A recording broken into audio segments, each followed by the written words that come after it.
এশার পর বিতরের নামাজ কয় রাকাত? প্রথম কথা হলো বিতরের নামাজ এশার পরে পড়বেন কেন?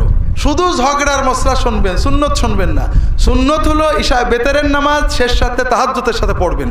যদি না পারেন এশার নামাজ ঘুমানোর আগে পড়বেন, এই বেতরের নামাজ ঘুমানোর আগে পড়বেন। আল্লাহ রসুল সাল্লাল্লাহু আলাইহি ওয়াসাল্লাম বলছেন, ইয়া আইয়ুহান নাস তাহিরু হাদিল আশসাদ ফাইন্নাহু মা বাতা আহাদুন তাহিরান ইল্লা বাতা মাহু মালাকুন ফি লিহাফি। তোমরা অজু অবস্থায় থাকবে হে মানুষেরা, যদি কেউ অজু অবস্থায় বিছানায় শুয়ে ঘুমিয়ে পড়ে, আল্লাহর একজন ফেরেশতা ওর বিছানায় শুয়ে থাকে। ওই লোক ঘুমিয়ে নড়াচড়া করে আর আল্লাহর ফেরেশতা সারা রাত ওর জন্য দোয়া করতে থাকে।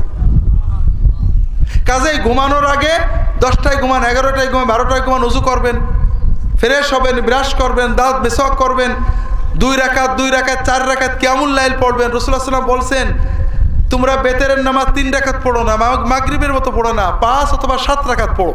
আগে 2 রাকাত 4 রাকাত পড়ো, এরপরে 3 রাকাত পড়ো। এগুলো হলো সুন্নত। আপনি কম খুঁজতেছেন, আল্লাহ নবী কম বলতে বলেননি। প্রথম কথা এশার পরে না পড়ে ঘুমানোর আগে অথবা রাত্রে শেষ রাত্রে পড়বেন। দ্বিতীয়ত বিতিরের আগে অবশ্যই 2 রাকাত কিয়ামুল লাইল পড়বেন, তাহাজ্জুদের সওয়াব পেয়ে যাবেন। এরপরে বেতেরের নামাজ 3 রাকাত কিভাবে পড়বেন? 3 রাকাত নামাজ 3 ভাবে পড়া যায়। সবচেয়ে বেশি হাদিস হলো 2 রাকাত পড়ে আসসালামু আলাইকুম রহমতুল্লাহ বলে, আবার 1 রাকাতের আল্লাহু আকবার বলে, এরপরে 1 রাকাত পড়ে দোয়া কুনুত পড়ে রুকু করে সেজদা করে শেষ করা। এটার হাদিস সবচেয়ে জোরালো। দ্বিতীয় হলো 3 রাকাত পড়া, আমরা বাংলাদেশে হানাফিরা যেভাবে পড়ে, এটাও হাদিস এবং সাহাবীদের আমলের আগে জোরালো, সাহাবীদের আমলের আলোকে জোরালো। রাসূল 3 রাকাত পড়েছেন, মাঝখানে সালাম ফিরিয়েছেন, এরকম বলা নেই। 3 রাকাতে 3টা সূরা পড়েছেন। সাহাবীরা মাগরিবের মতো, তাবেঈনরা মাগরিবের মতো বেতের পড়েছেন। অনেক হাদিস আছে। কিছু হাদিসের গ্রন্থগুলো, কিছু হাদিস মুসান্নাফ গ্রন্থগুলোতে আছে। আমার রাহে বেলায়েতের নতুন এডিশনের 3য় অধ্যায়ে হাদিসগুলো আপনারা পাবেন। 3য় একটা পদ্ধতি, এটা হাদিসে নবী সাল্লাল্লাহু আলাইহি ওয়াসাল্লাম করেননি, সাহাবীদের থেকে পাওয়া যায় না, তাবেঈনদের থেকে করতে পাওয়া যায়।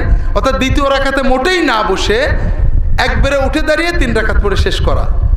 এগুলো সাহাবী তাবেঈনদের থেকে আমল আছে। কোনোটা হবে না এটা বলেন না, সবই হবে। নবীজি করেছেন, সাহাবীরা করেছেন, কেন হবে না? তবে আমাদের কাছে যেটা উত্তম মনে হয়, যার যার কাছে সেইটা বলবেন। আমাকে যদি কেউ বলে যে বেতের কিভাবে পড়বো স্যার, আমি প্রশ্ন করে আপনি কিভাবে পড়েন সেইটা বলেন।